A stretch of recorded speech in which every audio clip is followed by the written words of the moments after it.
যোগীঘোপাত অনাসবিয়াৰ দপদপনি যোগীঘোপাত এটা গুদামে স্বাস্থ্যৰ প্ৰতি ভাবুকি কঢ়িয়াই আনিছে আৱাসিক প্ৰধান অঞ্চলত গঢ় লৈ উঠা গুদামে নিদ্ৰা হৰণ কৰিছে চলন্তাপাৰাবাসী যোগীঘোপাৰ চলন্তাপাৰাত গাঁৱৰ মাজত অবৈধভাৱে গঢ়ি উঠিছে গুদামটো ১৭ নং ৰাষ্ট্ৰীয় ঘাইপথৰ দাঁতিত থকা গুদামৰ দুৰ্গন্ধক লৈ সমস্যাত পৰিছে এতিয়া গাঁওবাসী এজাক বৰষুণতে কদৰ্যময় পৰিৱেশৰ সৃষ্টি হয় এনেধৰণে অঞ্চলটো মেলেৰিয়া জাপানিজ এনকেফেলাইটিছ আদি ৰোগৰ আশংকাত ভুগিছে গাঁওবাসীয়ে স্থানীয় ৰাইজে প্ৰশাসনক এই বিষয় সন্দৰ্ভত অভিযোগ দিয়াৰ পাছতো কোনো ধৰণৰ ব্যৱস্থা গ্ৰহণ নকৰাৰ অভিযোগ উত্থাপিত হৈছে যাৰ পৰিপ্ৰেক্ষিতত ক্ষোভিত হৈ অতি শীঘ্ৰেই এই বিষয় সন্দৰ্ভত ব্যৱস্থা গ্ৰহণৰ দাবী উত্থাপন কৰিছে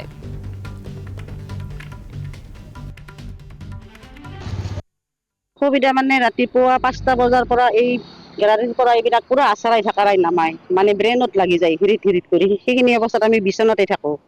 এই শব্দটা মানে ৰাতি ১১টালৈকে তাৰপিছত মেচিন চলাব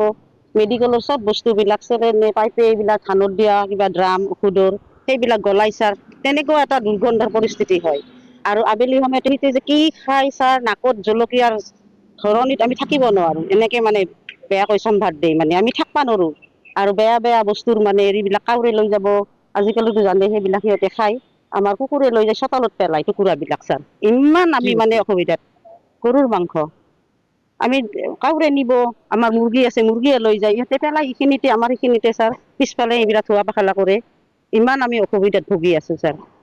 ল'ৰা ছোৱালী মানে স্বাস্থ্য পাতি একদম মানে খিনাই গৈছে অসুখ হয় দুদিনে এইবিলাক বেয়া দুৰ্গন্ধত শুনি পঢ়া শুনা কৰিব নোৱাৰি দ্বিতীয়তে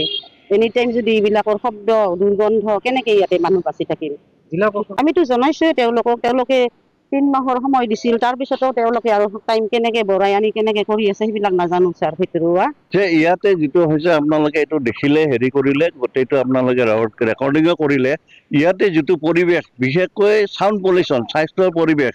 আৰু দুৰ্গন্ধময় এটা পৰিৱেশ তাৰ ওপৰত ইয়াতে মানে মহৰ পৰিৱেশ তাৰ ওপৰতে ইয়াতে আৰু এটা নতুনকৈ হৈছে যেতিয়া তেওঁলোকে মালবিলাক ইয়াৰ পৰা ক'ত যায় ইয়াতে ১২ চকীয়া ১৪ চকীয়া গাড়ী ইয়াতে সোমাই দিয়ে গাড়ী সোমাই দিয়াৰ ওলাতে ইয়াতে এটা এক্সিডেণ্ট বহু কেইবাৰ এক্সিডেণ্টো বাচি গৈছে কাৰণ হঠাৎ গাড়ীখন ওলাই দুই চাইডে তেওঁলোকে মানুহ নাৰাখে কিন্তু তো সেইটো এটা বিৰাট এটা বৰ হেৰি হৈ থাকে পৰিৱেশ এটা বেয়া পৰিৱেশ হৈ থাকে কোন মুহূৰ্তত কেনেকৈ এক্সিডেণ্ট হয় গতিকে মই আপোনালোকৰ অনুৰোধ জনাইছোঁ যে এই বস্তুটো আপোনালোকে টিভিৰ থ্ৰু দি আপোনালোকে যাতে ওপৰৱালাই এই বস্তুটো দৃষ্টিগোচৰ কৰে এইখিনিকে মই ক'ব লগা আৰু যিটো হেৰি আছে সোনকালে যাতে এইটো চৰকাৰে উঠাই নিয়াৰ ব্যৱস্থা কৰে এইটোৱে মই চৰকাৰৰ ওচৰতে এটা আহ্বান জনাইছোঁ এইখিনিয়ে মোৰ অসুবিধা